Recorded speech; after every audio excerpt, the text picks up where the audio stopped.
there's a lot of Corvette purists that say, let's welcome an SUV. There's a lot of Corvette purists that say, no, no, no, no. Just leave our little sports car alone. Heck, we had a big uprising when the C7 Corvette didn't have round taillights. So we fought that for a few years. Now, if you're going to bring in an SUV, we're probably going to cause some pacemakers to fail. You know what I mean?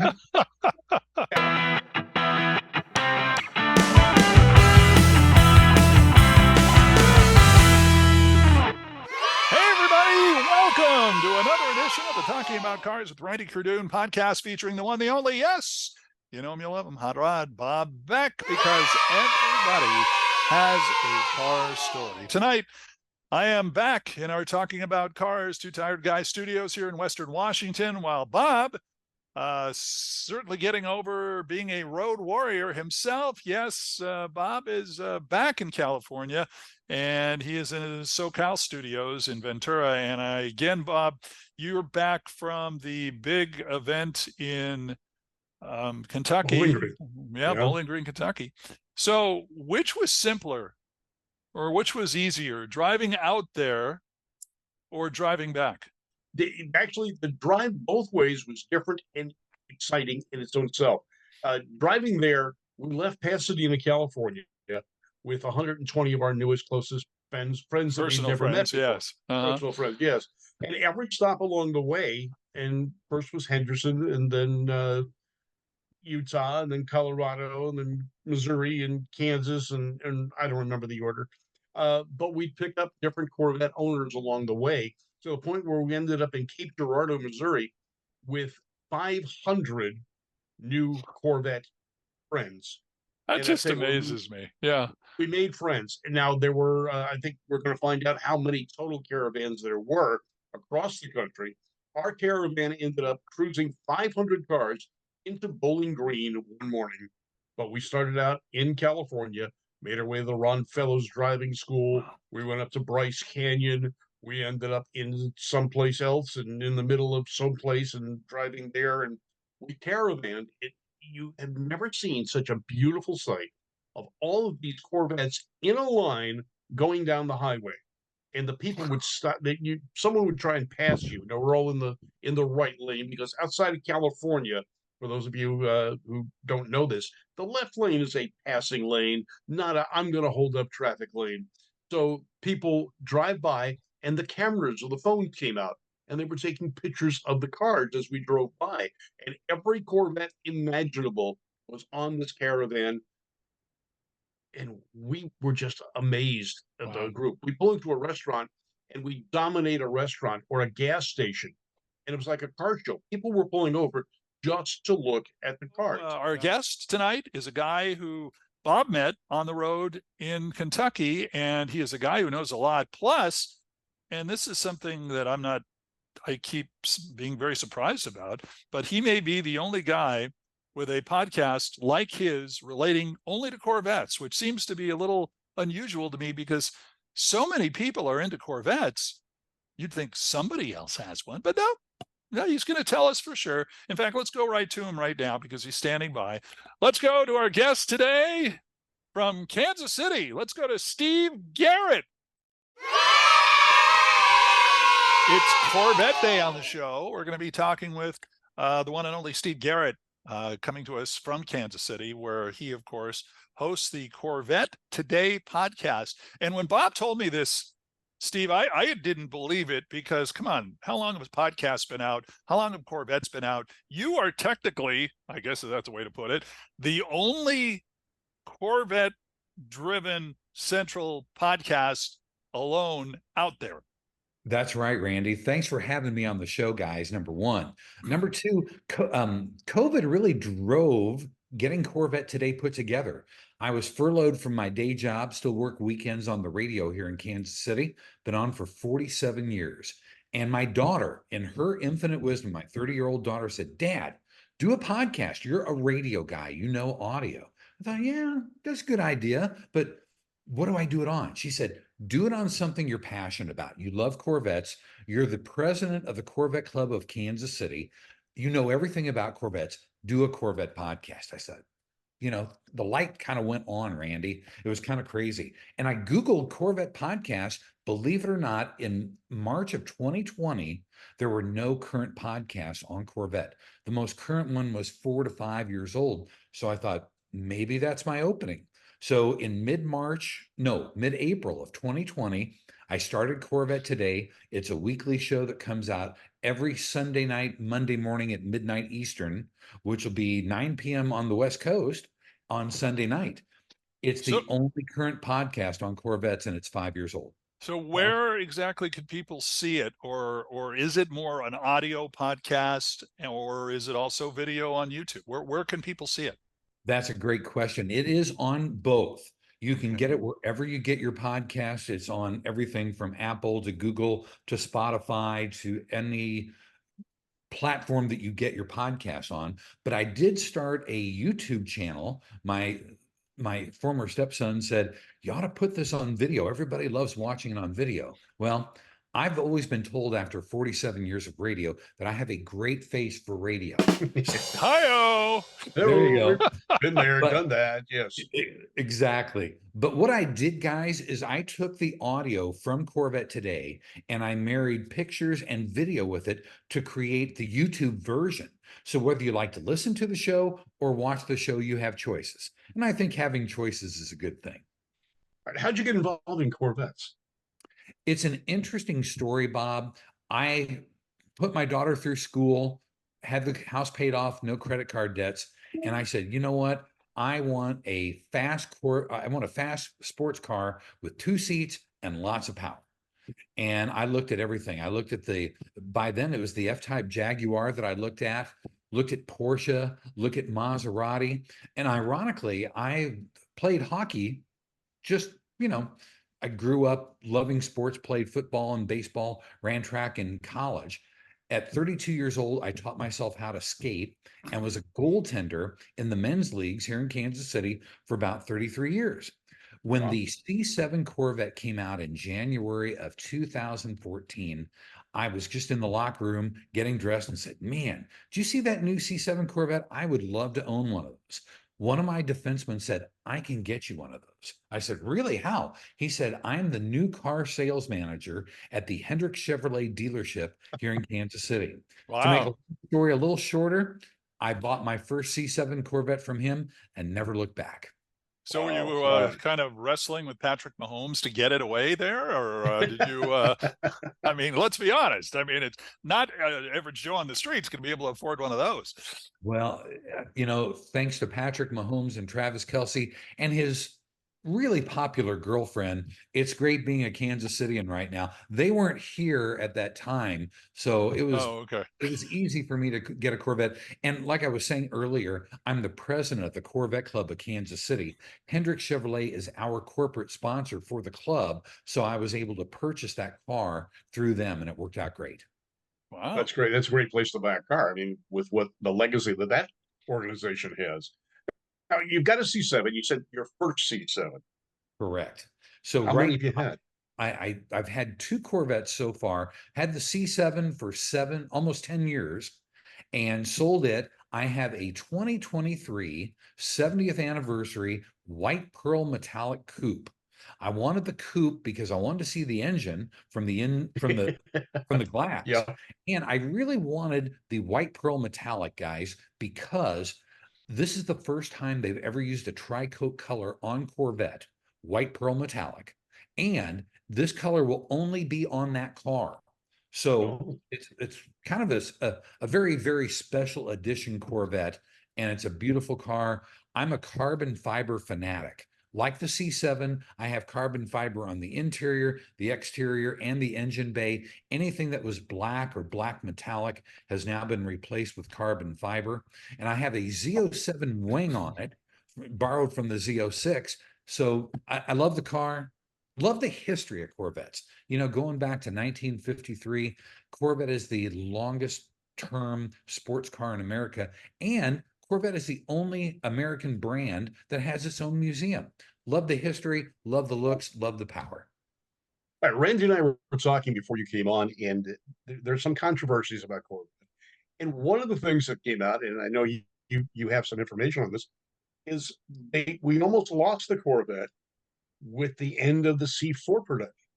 C5 was almost going to not happen. Yeah, Bob, as a matter of fact, we almost lost Corvette multiple times.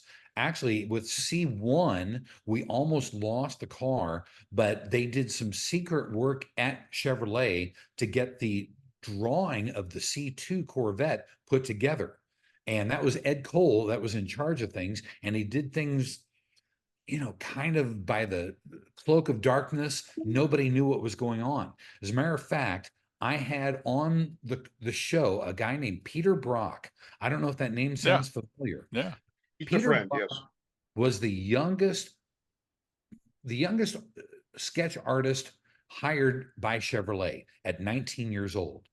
Ed Cole picked out Peter Brock's design and said, "That's going to be our C2 Corvette." When he was on the show, guys, you'll love this. He said, "Oh, by the way, Steve, I was Carroll Shelby's first hire." What? Yeah. So Yeah, if Wow. you he's got one heck of an extensive portfolio of oh, what he's been involved with. I Yeah. met yeah. him during his Hudson days. Yes. As a matter of fact, we talked about that. If you've ever seen Ford versus Ferrari, Peter Brock was in that movie basically. And Larry Shinoda finished up that car when Peter Brock left. And that's why Larry Shinoda is so well known in the Corvette world as being the drawing artist for the C2 Corvette and the iconic 1963 split window. So we almost lost it multiple times, Bob, between C1 and C2, like you said, between C4 and C5. We almost lost it when Chevrolet went into bankruptcy back in 2014, even. But No. it's kind of strange. Randy and I talked about this. The bean counters don't look at the peripheral aspect, the showroom draw, and the iconic. Well, when you think of Chevrolet, you think of Corvette, Mhm. but the bean counters are too young to understand that to an extent, and they only look at numbers. Yeah, that's They very don't look true. at they don't look at the outside aspect of it. As a matter of fact, our recently retired executive chief engineer, Taj Juchter, talked about this, and he had a meeting with some of those bean counters. And ironically, one of the bean counters was a huge Corvette fan and green lighted the Corvette for the next generation. And I think that was back in C6, C7 era. And luckily we still have Corvette to this day, thank goodness.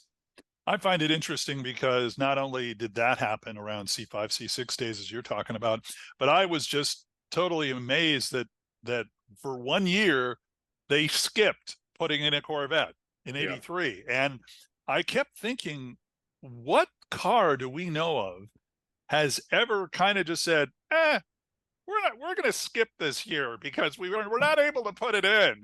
We didn't have, it's not going to be ready. So let's just kind of wait a year. Or can you remember anything else where some other car brand got in that position? No, I really can't, Randy. It's an interesting story about the 1983 Corvette. That was when they were switching from C3 to C4, and the C4 was all digital. You take an analog car, a beautiful car like the C3 Stingray, and move it into digital. That's a lot of work.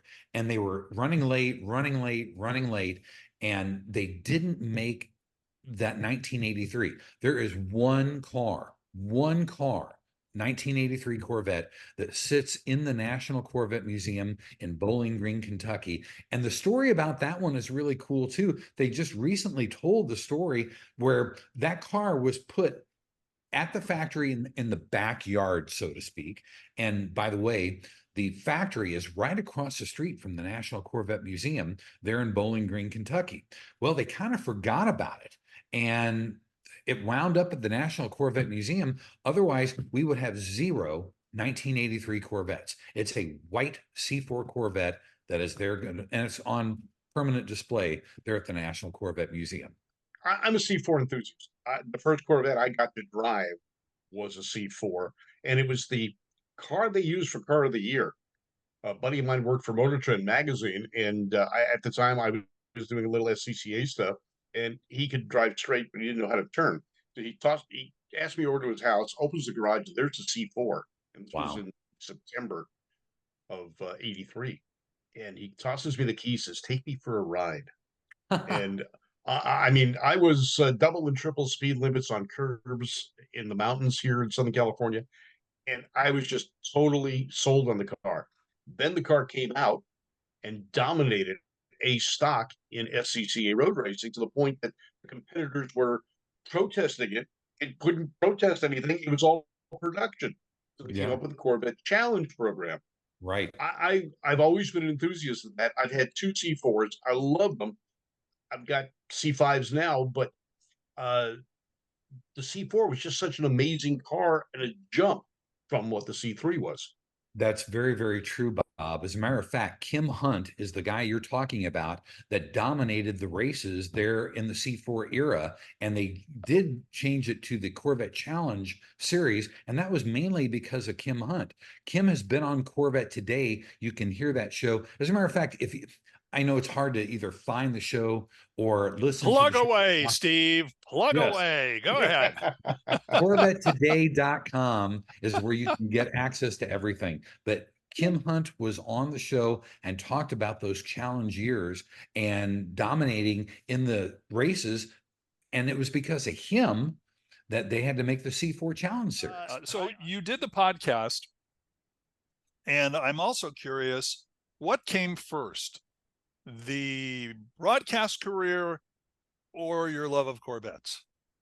Actually, the broadcast career came first. I was really, as a young boy, like I kind of alluded to earlier, I was drawn to radio. I knew all the disc jockeys, I knew their air shifts, I knew title and artists and everything. But as I got older, had a family, put my daughter through college, paid off the house, had no credit card debt, and that's when I said, "Look, now it's time to get a sports car with 2 seats only and lots of power." And I got to Corvette that way. Hmm, interesting. Okay, Okay, Bob, it's you fun. just this is where I, you pick it up and bring it back to this is where I Corvettes. run. Yeah, back to cars. Yeah. Um, okay, and I'm on my fifth Corvette right now, and when we saw you, we drove our C5 anniversary car. We have Nice. my wife and I have two.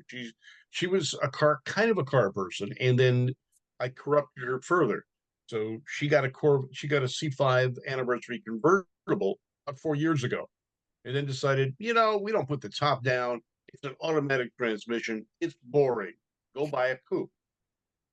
I said, okay, well, I'll look for a C5 coupe, and we'll go from there. And the local dealer in Burbank, California, had one. He wanted more than we were willing to pay at the time, and at the time we were thinking of trading in the convertible. That didn't happen. And then all of a sudden, my wife calls me on a Friday. This is about 2 months after I looked at it. She goes, "Hey, he just dropped the price, $10,000." Wow. Really? Well, we got to go take a look at it. Then she says, "Yeah, but we'll just look, right?" I go, "Yeah," and we drove it home that night. And that's the one we drove to Bowling Green this year. And so now we have two C5 anniversary cars, convertible and a coupe. Very nice. That's awesome. C5s are great cars. I My wife is not really a car person, but she knew that I wanted this. And like I was telling you before, I looked at the F-Type Jaguar, which had just come out. And I liked that car, but it was just, it was a little tight, between the Yeah. shoulder, basically. She liked Porsches, and I've just never been a big Porsche guy. Basically, that body style has been unchanged for 65 plus years. Love Maserati, love the exhaust note on Maserati. A friend of mine said, "I've got a Gran Turismo, love the car, hate the electronics." It's like, okay, maybe I should steer away from that. But Corvette was just, especially with that defenseman of mine on my hockey team, he could get one. I took my wife over to see the car, and she said, "Yeah, get the Corvette." Yeah. Well, one thing I liked about the Corvette, and besides the fact that it's got all the attributes you talked about, it's American built, and Right. it is pretty much a reliable vehicle. Yeah. Now, the C4 had its Star Wars issues, but for the most part, you can take it into any Chevy dealer and get it serviced at Chevrolet pricing. Right. You're not paying Porsche labor, you're not paying Maserati labor and parts prices. Right. Chevrolet parts prices are so much more. It is just a reasonable car, and it does everything the more high priced European cars do, a whole lot less. Bob, you're absolutely right. You can actually get an oil change for a Corvette, and you won't have to wait for oil to come from Germany or Yeah. from Italy to Yeah. I get your mean, car taken care of, you know? And Yeah. that's, you know, yeah. I wanted something that was sexy and grabbed you by the lapels and shook you and Yeah. said, damn, I'm good looking, you know? And really for me, that was it. And I was really lucky because all my friends said, Steve, if you get this Corvette, you cannot get an automatic. And I got a 7-speed stick with my Corvette, and I absolutely loved it. You know, Yeah. the stories about feeling at one with the car are really, really true. You feel that engine underneath your feet because the C7 was a mid engine front engine Corvette, not like the Mhm. C8s are right now. But you're raking through gears, you feel that engine underneath your feet. There isn't anything like it, guys. I know I'm not telling you anything No. that you don't already know. And people say, well, you got a C8 now, you probably don't even miss your C7. It's like, I miss that car every single day. I miss raking Yeah. through gears, feeling that engine underneath my feet. You know, now you're paddle shifting, you're doing this instead of this. No, it's There's not the no same. replacing, Yeah. absolutely no replacing it. Not the Well, same. And then my wife, when we got the C5 manual, she's going, okay, this is fun. This is what it's all about. And Exactly. we haven't driven the convertible in 5 months now because the coupe is just so much more fun. mhm. Yeah, I get it. And my wife even said one day, aren't the C8s an automatic? And I understood what she was asking. I said, honey, for what you're asking me, yes, it's true. They are an automatic. She said, we ought to get one of those so I can drive it too. Well, today she says, I never said that. I said, listen, you definitely said that. I would never forget you asking me a question like that. But she hasn't driven it yet. She actually likes the C7 better. The C8 is lower to the ground. The seats are a little bit different, but she actually liked the C7. We've done a lot of road trips in the C7. I've done road trips in the C8 back to Bowling Green, Kentucky to see the plant and the National Corvette Museum. And I like it. I really don't notice the difference, but she does. And I don't argue with her on that. Let's go into a space that Bob hates. Let's talk about Corvette the EV and where are we at with that? And on top of that, what's the status of the much rumored Corvette SUV? I mean, Mustang has one. Why not Corvette kind of scenario? Bob or Randy, we've been bantering that about for over a year. Let's start with the E-Ray. The E-Ray is a very special and a misunderstood car. It is the first all-wheel drive Corvette. It has the Stingray engine, 495 horsepower. It also has a motor that drives the front axle, and it is completely separate from the ICE engine, the internal combustion engine. So it functions completely separate from that engine. It's 164 horsepower or 160 horsepower, which brings the E-Ray up to 655 horsepower. The motor in the front is not meant for long distance driving. They put that motor in specifically to enhance the performance of the E-Ray. So it has the wide body of the Z06 with that extra 160 horsepower motor in the front, working with that 500 horsepower engine in the back. One of my best friends just got one. He had a C8 Z06, and he said, hands down, I would take an E-Ray every single day. The funny thing is everybody says, where do you plug this thing in? There is no plug-in for the E-Ray. It regenerates its power from braking and coasting. There's also a button on the side of the console that regenerates the batteries real quickly as well. So there's no plug-in. It is a performance enhancement, not a long distance driving option for the E-Ray. So it's like a Chevy Bolt from the standpoint of generating energy, or Yes, but with much, much more performance at 655 horsepower. okay. Yeah, It's the people amazing. I've spoken with in the car, it is a compromise for electric, but it's an enhancement. Well, I find It's that not wrong. interesting because didn't they kill off the Chevy Bolt like the last year or two or something along those lines? I thought they brought it out because I remember when I was doing radio, I'd be, doing their endorsement stuff about the Chevy Bolt and how great it Right. was and how it had 235 miles of mileage and that kind of thing that they could get. And then soon after, it just kind of, they pulled, to put a bad pun on it, they pulled the plug. And thank you. And Boy, we set you up on that one, didn't we, Randy? yeah, I could. And here's the pitch on the way. But again, it's like, it's interesting that now the Bolt is gone and now we're going to insert that into the Corvette. I think it's an interesting move. Yeah, there's two different schools of thoughts with EVs. There's the long distance driving, like the Bolt with 235 miles of range. Right. With Corvette, there's about 4 miles of range on the EV. And again, that's the misunderstood part of the E-Ray. The motor in the front at 160 horsepower is to enhance the performance of the internal combustion engine in the back. Randy, you were talking about the SUV and the rumor about that. Right. We've heard rumors about that and talked about it on Corvette Today for over a year now. The Mach-E from Mustang has done really well. I think that many companies, many car brands sees the success that Porsche has had with their two, and they say, you know what? Why can't we have part of that market? There's a lot of Corvette purists that say, let's welcome an SUV. There's a lot of Corvette purists that say, no. Just leave our little sports car alone. Heck, we had a big uprising when the C7 Corvette didn't have round taillights. So we fought that for a few years. Now, if you're going to bring in an SUV, we're probably going to cause some pacemakers to fail. You know what I mean? Yeah. And just to go back to that argument about the round taillights, I remember on the Corvette forums, they're going, oh, yeah, well, the Corvette's round taillights are gone. I said, oh, you mean the 58 Impala taillights? They go, huh? I said, well, the Impala had them first, or the Chevy Bel Air had it first. The Corvair even had them before the Corvette did.